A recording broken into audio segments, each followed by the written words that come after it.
இந்த பாடலை நல்ல கரங்களை தட்டி பாடி கர்த்தருடைய நாமத்தை உயர்த்தலாமா? வெட்கப்பட்டு போவதில்லை, ஒரு நாளும் வெட்கப்பட்டு போவதில்லை. அறிக்கை செய்யலாம் நல்ல சத்தமா. போவதில்லை, ஒரு நாளும் வெட்கப்பட்டு போவதில்லை. சொல்லுங்க, வெட்கப்படுவதில்லை.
வெட்கப்பட்டு போவதில்லை, ஒரு நாள் கர்த்தரை நம்பின மனுஷன் செழிப்பான். நல்ல விசுவாசத்தோடு உயர்த்தி சொல்லலாமா? வெட்கப்பட்டு என் குடும்பம், என் பிள்ளை, சந்ததி ஒரு நாள் வெட்கப்படுவதில்லை. ஓ, நான் கர்த்தரை நம்பி வந்திருக்கேன்னு சொல்றவங்க, நான் வெட்கப்பட்டு ஒரு நாளும்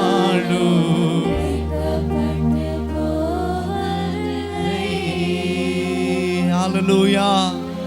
பரியாசம் பண்ணின நாவுகளுக்கு முன்பதாக கர்த்தர் உங்கள் நாவை திறக்க வைத்து உங்களை நகைப்பினாலே முடிசூட்டி, சாராள் சொன்னால் அழுத ஒரு காலம் இருந்தது, ஆனால் இப்பொழுது என் வாயை நகைப்பினாலே நிரம்ப செய்த கர்த்தர், ஆண்டவர் எனக்கு ஒரு அற்புதத்தை செய்தார் என்று அவள் துதித்தது போல இந்த வருஷம் ஆண்டவர் நிச்சயமான மேன்மையை, மகிமையை கொடுத்து ஆண்டவர் உங்களை உயர்த்த அவர் ஒருவர் மாத்திரமே உண்மை உள்ளவர்.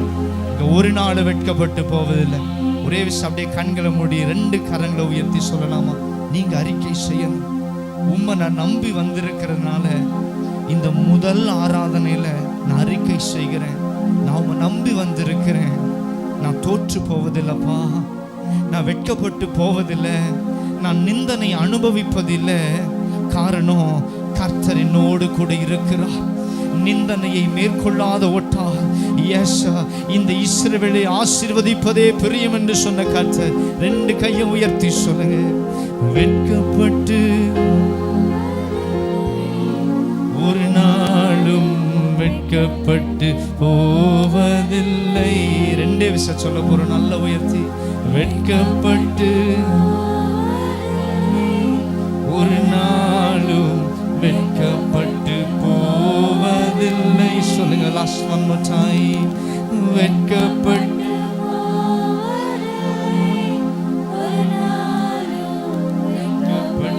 போவதில்லை.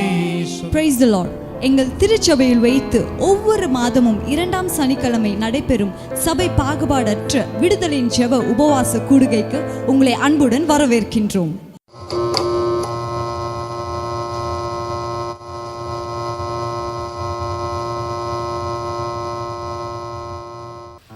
நான் ஏற்கனவே சொன்ன ஒரு வீடியோவை நான் நேற்று கர்த்தருடைய சமூகத்தில் காத்திருந்த பொழுது ஒரு வார்த்தை எனக்கு கர்த்தர் கொடுத்தார். அந்த வார்த்தையை கர்த்தர் கொடுத்த உடனே எனக்கு அந்த வீடியோவை நேற்று மீண்டும் பார்க்கக்கூடிய ஒரு சந்தர்ப்பம் கிடைத்தது. அதில் உங்களுக்கு தெரியும், நான் சொன்னேன், எ லேடி வாஸ் அ ஜட்ஜ். அவங்க ஜட்ஜாக இருக்கிறாங்க. கேஸ் ஃபைலெல்லாம் க்ளோஸ் பண்ணுறாங்க. கேஸ் ஃபைலை க்ளோஸ் பண்ணிட்டு அந்த குற்றவாளி கூண்டுக்குள்ளே இருக்கிற அந்த மனுஷனை பார்த்து ஒரு கேள்வி கேட்குறாங்க. Shall I ask you a question? நான் உங்களை ஒரு கேள்வி கேட்கலாமா என்று அவர்கள் கேட்கிறார்கள். உடனே இந்த குற்றவாளி கூண்டில் இருக்கிற மனுஷன் அவன் சொன்னான், yes you can ask me என்று அவன் சொன்ன உடனே அவங்க கேட்குறாங்க, இந்த பர்டிகுலர் ஸ்கூலில் நீ படிச்சியான்னு கேட்குறாங்க. ஹலோ, பர்டிகுலர் ஸ்கூலில் நீ படிச்சியான்னு கேட்ட உடனே அவன் அழ ஆரம்பிக்கிறான். பயங்கரமாக தேம்பி தேம்பி oh my God, oh my God, oh my காட்னு அழ ஆரம்பிக்கிறான். ஏன்னா அந்த ஸ்கூலில் தான் இந்த ஜட்ஜும் படிச்சிருக்கிறான். அவன் கிளாஸ்மேட்டு 2 பேரும் ஒரே வகுப்பில் இருந்திருக்கிறாங்க. ஒருத்தன் கன்விக்டாக நிற்கிறான், ஒருத்தர் நியாயம் கொடுக்குறவராக உட்கார்ந்துருக்கிறாங்க. இப்போ இந்த சம்பவத்தை வைத்து 2 காரியங்களை கர்த்தர் என்னோடு கூட இடைப்பட்டார். முதல் காரியம், கர்த்தருக்கு ஸ்தோத்திரம், மனிதன் எவ்வளோதான் ஞாபக சக்தி உடையவனாக இருந்தாலும் ஒரு ஸ்டேஜுக்கு அப்புறம் அவனுடைய நினைவுகள் மறைய ஆரம்பிக்கும். நிறைய காரியங்களை மறக்க ஆரம்பிப்பார்கள். ஒருவேளை ஒரு சின்ன வகுப்பில் அந்த கன்விக்டை அவங்க பார்த்துருக்குறாங்க. அந்த ஸ்கூலில் 2 பேர் சேர்ந்து படிச்சிருக்கிறாங்க. மேபி நம்ம ஊர் எஜுகேஷன் சிஸ்டம் படி ஒரு 3rd ஸ்டாண்டர்ட் 4th ஸ்டாண்டர்ட் படிச்சிருந்துருக்கலாம், ஒரு 5th ஸ்டாண்டர்ட் படிச்சிருக்கலாம். ஆஃப்டர் 25-30 இயர்ஸ் கழித்து மீட் பண்ணுறாங்க. அவளால் ரீகலெக்ட் பண்ண முடியல. ப்ராபபிளி இவன் அந்த மாணவனாக இருக்கலாம் என்கிற ஒரு கணிப்பில் அவன்கிட்ட கேட்குறாங்க, ஒருவேளை அந்த ஸ்கூலில் படிச்சிருக்கிறியா என்று. நான் என்ன சொல்ல விரும்புகிறேன்னா, மனிதன் எவ்வளவுதான் நீங்கள் நெருங்கி பழகி இருந்தாலும், நீங்கள் எவ்வளவுதான் நல்ல உறவில் இருந்தாலும், ஒரு கட்டத்தில் மனிதன் உங்களை மறந்து போயிடுவான். மனிதன் கட்டாயம் உங்களை மறந்துடுவான். நீங்கள் செய்த நன்மைகள், நீங்கள் செய்த உபகாரங்கள் எல்லாவற்றையும் மறந்து போவான். ஏன்னா கர்த்தர் எனக்கு கொடுத்த வார்த்தை, நான் உன்னை மறக்கவில்லை என்று சொல்ல சொன்னார். நான் உன்னை மறக்கவும் இல்லை, மறக்கவும் மாட்டேன்னு நான் இந்த செய்தியை ஆயத்தப்படுத்த யோசித்தேன். நான் ஆண்டவர் இது இன்றைக்கா கொடுக்கணும், இதை பேசாமல் நியூ இயருக்கு கொடுத்துட்றேன்னு. கர்த்தருக்கு ஸ்தோத்திரம், நல்லா இருக்குதே, நியூ இயருக்கு கொடுத்துடலாமே, இப்போ கொடுக்க சொல்கிறீங்களே. ஆனால் ஆண்டவர் சொன்னார், இன்றைக்கி போய் இந்த வார்த்தையை கொடு என்று சொன்னார். ஹல்லேலூயா. அப்போ மனிதனுடைய நினைவாற்றல் குறைவுள்ளது. மனிதன் ஒரு குறிப்பிட்ட காலகட்டத்தில் நம்மளை மறந்துவிடக்கூடிய வாய்ப்புகள் இருக்கிறது. ஆகவே ஆண்டவர் சொன்ன 2 காரியம், நான் உனக்கு சொன்ன வாக்கு தத்தங்களையும் மறக்கவில்லை, நான் உனக்கு செய்ய நினைத்திருப்பதையும் மறக்கவில்லை. 2 காரியத்தை கர்த்தர் மறக்கலைன்னு சொன்னார். அந்த 2 காரியத்தை தான் தியானிக்க போகிறேன். என்ன நம்முடைய வாழ்க்கையில் செய்ய போகிறாருன்னு கர்த்தர் மகிமைப்படுவாராக. முதல் காரியம், உனக்கு கொடுத்த வாக்கு தத்தங்களை என்ன பண்ணலை, நான் மறக்கலை.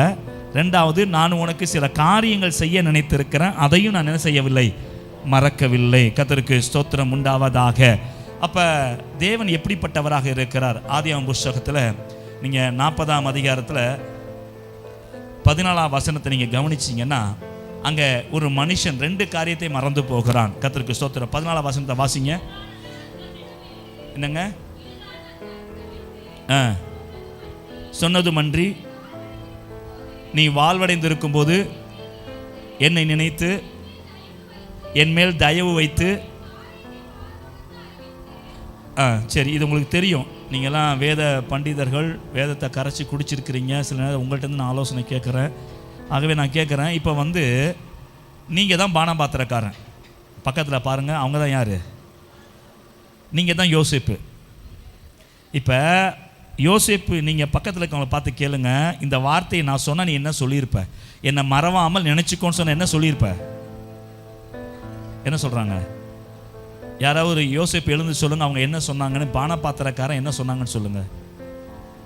அதாவது நீ வாழ்வடைந்திருக்கும் போது என்னை நினச்சிக்கோன்னு யோசேப்பு சொல்கிறானே, அதுக்கு என்ன வார்த்தை சொன்னாங்க? ஞாபகம் வச்சுப்பேன். அவர் 2 வாரத்தில் முடிச்சிட்டாங்களா? திருநெல்வேலினா வார்த்தையில் கூட தான் இருக்கிறாங்க போல இருக்குது. சரி, வேற யார் பானபாத்திரக்காரன் சொல்லுங்க பார்க்கலாம். நீங்கள் யார்கிட்ட கேட்டீங்க? அவங்க நிறைய பேசுவாங்களே, சொல்லுங்க. மறக்க மாட்டேன்னாங்களா? கர்த்தருக்கு ஸ்தோத்திரம். அப்போ இப்போ நான் சொல்கிறேன், நீங்கள் தான் யார்? யோசேப்பு. உங்களை பார்த்தா யோசிப்பு மாதிரி தான் இருக்குது. நீங்கள் நல்லவர்கள், பரிசுத்தமானவர்கள், உண்மையுள்ளவர்கள். நான் தான் திருட மாதிரி பானபாத்திரக்காரன். இப்போ நீங்கள் என்கிட்ட சொல்கிறீங்க, நான் என்ன சொல்லுவேன் தெரியுமா? இது மாத்திரம் நடந்துருச்சு வச்சுக்கோங்க, நான் கட்டாயம் உன்னை விடுதலை பண்ணுவேன். நான் கட்டாயம் ஏதாவது என்ன பண்ணுவேன், உனக்கு எப்படியாவது வெளியே கொண்டு வந்துடுவேன். கரெக்டா? இப்போ சிம்பிளாக போலீஸ் பிடிச்சிட்டான் உங்களை, போலீஸ் உங்களை பிடிச்சிட்டா, நீங்கள் என்ன சொல்லி என்னை விட்டுட்டா என்ன பண்ணுவீங்க? நான் என்ன வேணால் செய்கிறேன் சார். கரெக்டா? சார் என்ன வேணால் நான் செய்கிறேன் அப்படின்னுவீங்க. அதுபோல் இவன் யோசிப்பு சொன்ன உடனே பானபாத்திரக்காரனை நீங்கள் என்ன சொல்லியிருப்பீங்க? சரி, இதுவும் புரியலையா? இன்னொரு டெர்மினாலஜி கொடுக்கட்டுமா? நீங்கள் ஜெபம் பண்ண வரீங்க, பாஸ்டர் இந்த காரியத்துக்காக ஜெபம் பண்ணணும். சரிங்க சிஸ்டர், இந்த காரியம் நடந்துச்சுன்னா பாஸ்டர் நான் சொல்கிறேன், உங்களுக்கு மாடியில் ஆலயத்தை கட்டி கொடுத்துருவேன், சர்ச்சை கட்டிட்டு பின்னால் உங்களுக்கு ஒரு ரூம் எடுத்து கொடுத்துருவேன் நீங்கள் குடியிருக்கிறதுக்கு.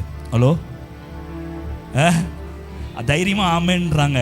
எல்லாம் வாங்கி பதுக்கி வச்சுட்டு ஆமேன், கர்த்தருக்கு ஸ்தோத்திரம். வரதெல்லாம் நிறைய நம்ம விசுவாசி எப்படி தெரியுமா? வரதெல்லாம் பதுக்கி வச்சுக்குது, ஆனால் ஒன்றுமே சொல்கிறது கிடையாது. அப்போ என்ன வார்த்தை சொல்லுவேன்? நான் கட்டாயம் உங்களுக்கு ஏதாவது செய்வேன். அப்போ யோசேப்பு சொன்னதை அந்த பானபாத்திரக்காரன் கேட்குறான். முதல்ல எதை தெரியுமா மறந்துட்டான்?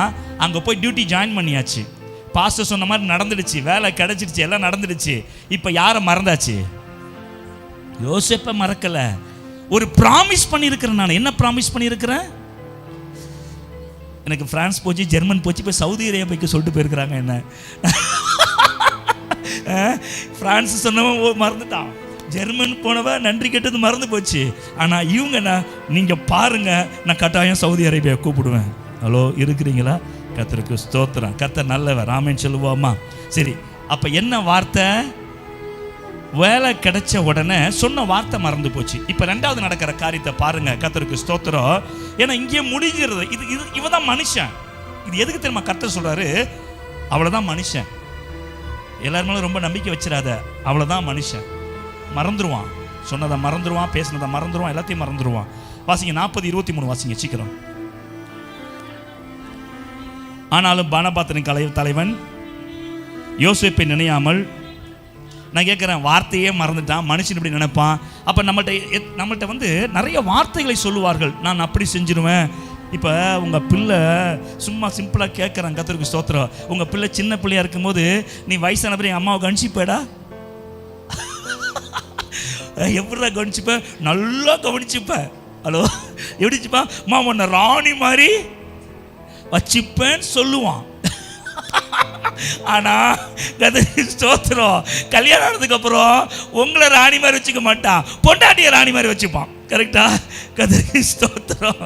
ஆகவே வார்த்தைகளை ஜனங்கள் மறந்து போவார்கள். உங்ககிட்ட சொல்கிற வார்த்தையை மறந்துடுவாங்க. இருக்கிறீங்களா? ஆமென்.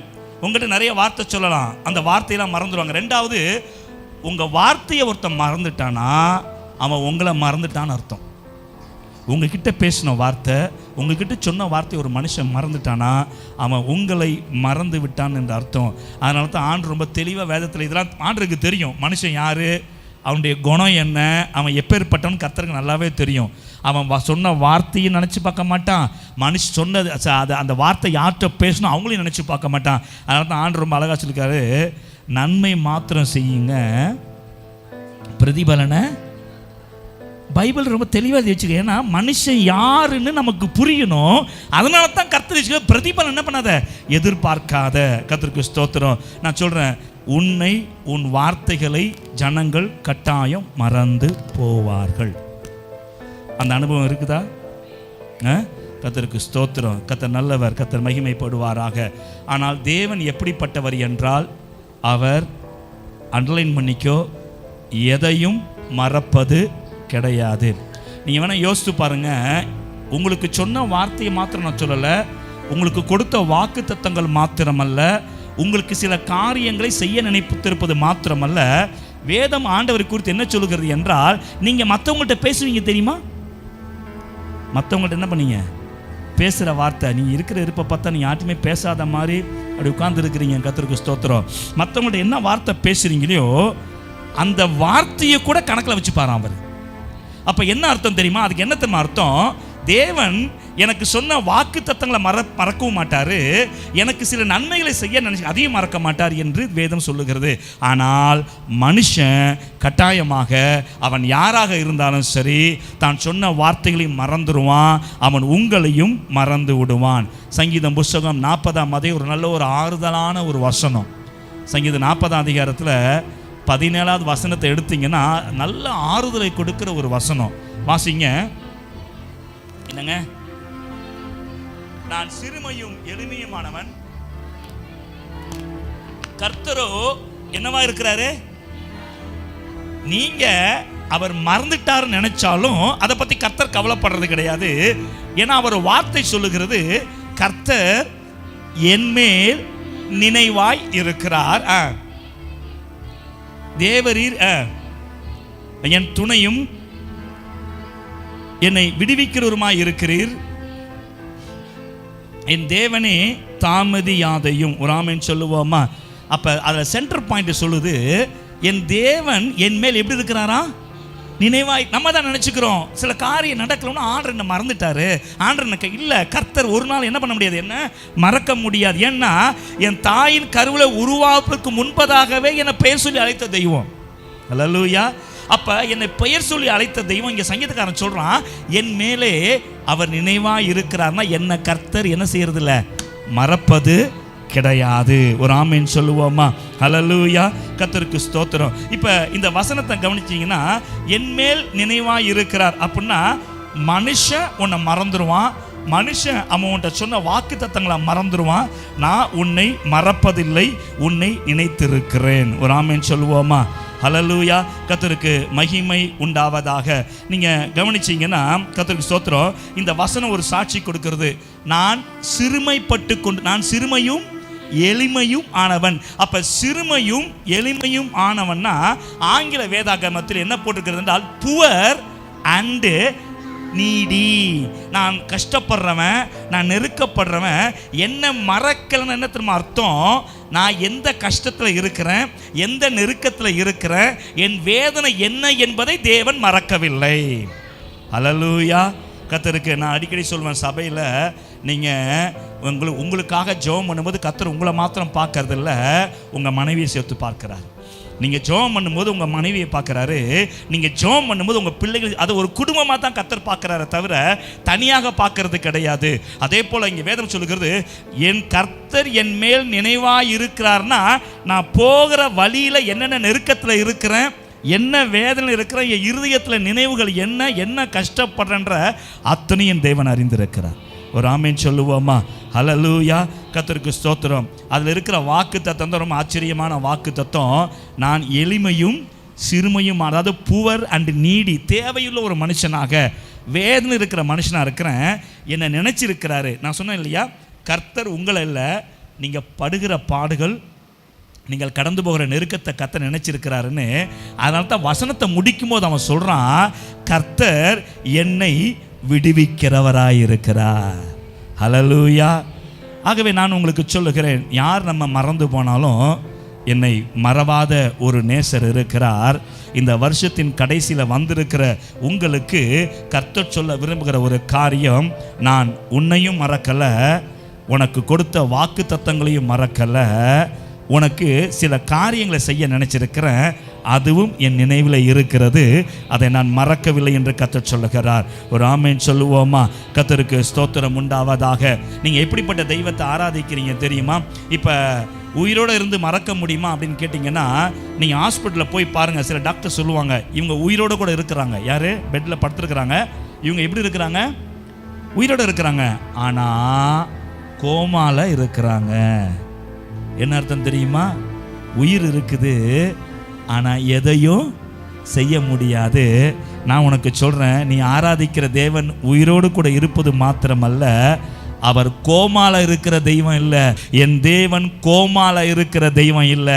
என் தேவன் உயிரோடு கூட இருக்கிறார். என் மேலே உன்மேலே அவர் நினைவாய் இருக்கிறார். ஆகவே இந்த நாளில் சொல்கிறேன், நீங்கள் இந்த இடத்தை விட்டு, இந்த ஃபர்ஸ்ட் செஷனை விட்டு கடந்து போகும்பொழுது நான் சொல்லுகிறேன், மன மகிழ்ச்சியாக கடந்து போங்க. நான் இந்த வார்த்தையை சுயமாக கொண்டு வந்திருப்பேன் என்றால் கர்த்தர் என்னை அடிப்பாராக. நான் கர்த்தருடைய நாமத்தில் சொல்கிறேன், நேற்று மதியம் கர்த்தர் என்னோடு சொன்ன வார்த்தை, இதை போய் என் ஜனத்திட்ட சொல்லு என்று கர்த்தர் சொன்னார். நான் உன்னை மறக்கல, உனக்கு சொன்ன வார்த்தைகளை மறக்கல, உனக்கு சில காரியத்தை செய்ய போகிறேன், அதையும் நான் நினைத்திருக்கிறேன். ஹல்லேலூயா, ஹல்லேலூயா. கர்த்தருக்கு ஸ்தோத்திரம் உண்டாவதாக. ஸோ என் தேவன் எதையும் மறப்பது கிடையாது. ஒரு ஆமீன் சொல்லுவோமா? கர்த்தருக்கு ஸ்தோத்திரம். ஆகவே தான் என் ஆண்டவர் குறித்து நான் சொன்ன சந்தோஷமா இருங்க, அவர் கோமால இருக்கிற தெய்வம் கிடையாது. உயிர் இருக்கு, நடக்க முடியாது. உயிர் இருக்கு, பேசணும், அப்படிலாம் ஒன்றுமே கிடையாது. என் தேவனுக்கு உயிர் இருக்கிறது, கண் இருக்கிறது, காது இருக்கிறது, கால் இருக்கிறது, நடக்க முடியும், கேட்க முடியும், பேச முடியும், உன்னோடு இடைபட முடியும். ஒரு ஆமீன் சொல்லுவோமா? அது மாத்திரமல்ல, சங்கீதம் 9:18 சொல்லுகிறது, நான் ஏற்கனவே 40:17 சொன்னேன், நான் எளியவனும் சிறுமையும் மாணவன் என்று. இங்கே 9:18 சொல்லுகிறது, I am the Needi person. நான் தேவையுள்ள ஒரு மனுஷன், நான் வேதனையில் இருக்கிற ஒரு மனுஷன். இங்க வேதம் சொல்லுகிறது, எளியவனை, அப்படிப்பட்ட மனுஷனை கர்த்தர் என்னைக்கு மறப்பாரா? என்றைக்கும், எவர் and ever, he will never forget. கர்த்தருக்கு ஸ்தோத்திரம். ஒருவேளை நீங்க மறந்து போகலாம், இந்த தீர்க்க தரிசன வார்த்தையை கர்த்தர் உங்களுக்கு கொடுக்கிறார். எளியவன் என்னால் என்றைக்கும் மறக்கப்படுவது இல்லை. எளியவன்னா ஏதோ சிம்பிளா இருக்கிறவன் அர்த்தம் கிடையாது. நெருக்கத்தில் இருக்கிற குடும்பம், வேதனையில் இருக்கிற குடும்பம், வஞ்சிக்கப்பட்டு இருக்கிற குடும்பம், துக்கத்தில் இருக்கிற ஒரு குடும்பம், அந்த குடும்பங்களுக்கு கர்த்தர் சொல்லுகிறார், நீ என்னால் மறக்கப்படுவது கிடையாது. ஒரு ஆமேன் சொல்லுவோமா? நாம் தான் சொல்லிட்டு இருப்போம், கர்த்தர் என்னை மறந்தார், கர்த்தர் என்னை மறந்தார். ஆனா வேதம் அப்படி சொல்லுகிறது கிடையாது. ஏசாயா தீர்க்க தரிசன ஆகமம் 49:1 அழகாய் சொல்லுகிறது, நீங்கள் சொல்லுவதை அங்க வசனம் சொல்லுகிறது, சீயோனோ கர்த்தர் என்னை மறந்தார் என்று சொல்லுகிறார். வாசிங்க அந்த வசனத்தை. சீயோனே, கர்த்தர் என்னை கைவிட்டார். நாம இப்படி சொல்லிட்டு இருக்கிறோம், சீயோன் குமாரத்தியே நீ என்ன சொல்ற? கர்த்தர் என்னை கைவிட்டார் என்றும் கர்த்தர் என்னை மறந்தார் என்றும் நீ புலம்பிக் கொண்டிருக்கிறாய். ஆனால் சங்கீதம் 40:17 சங்கீதம் 9:18 சொல்லுகிறது, எளியவன், நெருக்கப்படுகிறவன், வேதனையில் இருக்கிறவன் என்னால மறக்கப்படுவது கிடையாது. யோவான் சுவிசேஷத்தில் வேதனையில் இருக்கிற மனுஷனை கண்டு கர்த்தர் போய் சுகம் கொடுக்கிறார். அல்லேலூயா. அவன் சுகம் பெற தகுதியற்றவன், சுகத்தை அவன் 38 வருஷமா கஷ்டப்பட்டோ அவன் எதிர்பார்த்த விடுதலை கிடைக்கல. ஆனா தேவன் மனதுருகி அந்த எளியவனை, அந்த நெருக்கப்படுகிற மனுஷனை தேடி போய் கர்த்தர் விடுதலை கொடுக்கிறார். நான் சொல்றேன், அப்பேற்பட்ட பாவத்தில் இருந்த ஒரு மனுஷனை என் இயேசு தேடி போய் விடுதலை கொடுக்க முடியும் என்றால், அவருடைய இரத்தத்தினாலே நீதிமானாக்கப்பட்டிருக்கிற, அவருடைய நாமத்தை நம்பி இருக்கிற, அவருடைய வார்த்தையை விசுவாசித்து இருக்கிற எனக்கும் உனக்கும் அவர் விடுதலை கொடுப்பது எவ்வளவு நிச்சயமாய் இருக்கிறது. ஆண்டவர் நம்முடைய விசுவாசத்தை பார்த்து கொண்டிருக்கிறார். ஹல்லேலூயா சொல்லுவோமா? ஹல்லேலூயா. கர்த்தருக்கு ஸ்தோத்திரம். ஆகவே முதல் காரியம், அந்த வீடியோவிலிருந்து நான் தெரிந்து கொண்ட ஒரு காரியம், கற்றுக்கொண்ட ஒரு காரியம், இன்றைக்கு நான் கற்றுக்கொண்ட காரியம், யார் என்னை மறந்தாலோ, யார் என்கிட்ட பேசின வார்த்தையை மறந்தாலோ, என் தெய்வம் என்னோடு பேசின வார்த்தைகளையோ, என் தெய்வம் எனக்கு வாக்குத்தத்தம் பண்ணின வார்த்தைகளையோ எனக்கு செய்ய நினைத்திருப்பதையோ அவர் ஒரு நாளும் ஒரு காலம் மறக்க மாட்டார்.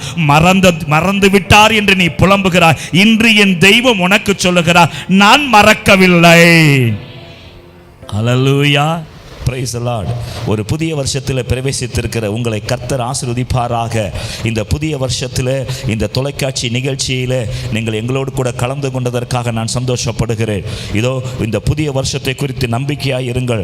வேதம் சொல்லுகிறது, கர்த்தாவே நீர் எனக்கு செவி கொடுத்து என்மேல் இரக்கமாயிரும், கர்த்தாவே எனக்கு சகாயராய் இரும் என்று நான் உங்களுக்கு சொல்லுகிறேன். இந்த வருஷம் கர்த்தர் உங்கள் மேல் இரக்கமாயிருந்து உங்களுக்கு சகாயராக இருப்பாராக என்று சொல்லுகிறேன். ஆகவே என்னோடு கூட சேர்ந்து கொள்ளுங்கள். நாம் ஜெபிக்கலாமா? நீங்கள் இருக்கிற இடத்திலே, உங்கள் வீடுகளிலே அல்லது நீங்கள் பார்த்து கொண்டிருக்கிற இடத்திலே தலைகளை தாழ்த்தி, ஒருவேளை வீட்டில் இருப்பினால் முழங்கால் படிட்டு என்னோடு கூட சேர்ந்து கொள்ளுங்கள். மகா கிருபையும் இரக்கமுள்ள அன்பின் பரிசுத்த பிதாவே, இதோ இந்த நேரத்தில் இந்த தொலைக்காட்சி மூலமாக என்னோடு கூட ஜெபத்தில் இணைந்திருக்கிற ஒவ்வொரு சகோதரனுக்காக, சகோதரிக்காக, குடும்பங்களுக்காக ஸ்தோத்திரம். ஒரு புதிய வருஷத்தில் பிரவேசித்து இருக்கிற இவர்கள் வாழ்க்கையில் கர்த்தர் நன்மையை கட்டளையிடுவீராக. கர்த்தாவே இந்த வருஷம் இவர்கள் மேல் இரக்கமாயிருந்து இவர்கள் விண்ணப்பிக்கிற காரியங்கள், எதிர்பார்த்திருக்கிற காரியங்களில் நசரனாகிய இயேசுவின் நாமத்தில் அற்புதம் நடப்பதாக என்று சொல்லி ஜெபிக்கிற ஆண்டவரே, தகப்பனே இவர்களுக்கு சகாயராய் இருப்பீராக. இந்த வருஷம் இவர்கள் செய்கிற தொழில், இவர்கள் செய்கிற ஆண்டவரே காரியங்கள், இவர்களுடைய வேலை ஸ்தலங்களில் கர்த்தர் ஆண்டவரை சகாயம் செய்வீராக. தகப்பனே உம்முடைய சமூகத்தில் ஆண்டவரே என்னோடு கூட விசுவாசத்தோடு இணைந்து இருக்கிற ஒவ்வொருவரையும் ஒப்புக்கொண்டிருக்கிறேன். ஆசீர்வாதமாக இருப்பார்களாக. அவரை நோக்கி பார்த்த முகங்கள் பிரகாசம் அடைந்தது என்று வேதம் சொல்லுகிறபடியே இந்த நேரத்தில் விசுவாசத்தோடு கர்த்தர் எனக்காக யாவற்றையும் செய்து முடிப்பார் என்கிற வேத வசனத்தின் அடிப்படையில் என்னோடு கூட ஜெபத்தில் இணைந்திருக்கிற இவர்கள் வாழ்க்கையில் கர்த்தர் ஒரு அற்புதத்தை செய்து இந்த வருஷம் நன்மையினாலே முடிசூட்டி, வருஷத்தை நன்மையினால் முடிசூட்டுகிற கர்த்தர் இவர்கள் ஒவ்வொருடைய வாழ்க்கையை நன்மையினால் முடிசூட்டி இந்த வருஷம் கர்த்தாவே நீர் ஆசீர்வாதமாய் நடத்தும்படியாக, காரியங்களை வாய்க்க பண்ணும்படியாக ஜெபிக்கிற ஆண்டவரே, இயேசுவின் நாமத்தினாலே கர்த்தர் உங்களோடு இருப்பாராக. இயேசுவின் நாமத்தில் கர்த்தருடைய கிருபை, தயவு, இரக்கம் உங்கள் மேல் விளங்குவதாக. கர்த்தருடைய கரம் உங்களையும் உங்கள் குடும்பங்களையும் இந்த வருஷம் முழுவதும் நடத்துவதாக என்று சொல்லி ஆசீர்வதிக்கிறேன். தேவ சமூகத்தில் ஒப்புக்கொண்டிருக்கிறேன். உங்கள் முகங்களை கர்த்தர் பிரகாசிக்க பண்ணுவாராக. வெட்கப்பட்ட இடங்களிலே கர்த்தர் உங்கள் தலையை உயர்த்தி இந்த வருஷம் உங்கள் தலையை உயர்த்தி மேன்மைப்படுத்தி உங்கள் முகங்களை பிரகாசிக்க பண்ணி கர்த்தர் உங்களோடு கூட இருந்து உங்களுக்கு அவர் ரட்சிப்பு என்பதை மற்றொரு கண்களுக்கு காண செய்யும்படியாக தேவன் உங்களை ஜெயத்தினாலே, ஆசீர்வாதத்தினாலே, நன்மையினாலே இடைக்கட்டுவாராக என்று சொல்லி உங்கள் ஒவ்வொருவரையும் வாழ்த்துகிறேன், ஆசீர்வதிக்கிறேன். கர்த்தர் இந்த ஜெபத்தின்படியே உங்களை ஆசீர்வதிப்பாராக. இயேசுவின் நாமத்தில் நல்ல பிதாவே, ஆமேன், ஆமேன். அருமையான சகோதரனே, சகோதரியே, இந்த வருஷம் கர்த்தர் உங்களை ஆசீர்வதிப்பாராக. இந்த வருஷத்தை குறித்து நம்பிக்கையாயிருங்கள். உங்கள் காரியம் வாய்க்கும். கர்த்தர் உங்களோடு கூட இருந்து பெரிய காரியங்களை செய்வார். தைரியமாயிருங்கள். கர்த்தர் உத்தமனுக்கு துணையாயிருக்கிறார். உங்களுக்கு கர்த்தர் துணையாயிருக்கிறார். நீங்கள் நிச்சயமாய் இந்த வருஷம் அதிசயங்களை காண்பீர்கள். பெரிய காரியங்களை கர்த்தர் உங்களுக்கு செய்வாராக. ஆமென், ஆமென். Praise the Lord. எங்கள் திருச்சபையில் வைத்து ஒவ்வொரு மாதமும் 4வது வெள்ளிக்கிழமை நடைபெறும் இரவு ஜெபத்திற்கு சபை பாகுபாடின்றி நீங்கள் வந்து கலந்து கொள்ளும்படியாக உங்களை அன்புடன் வரவேற்கின்றோம்.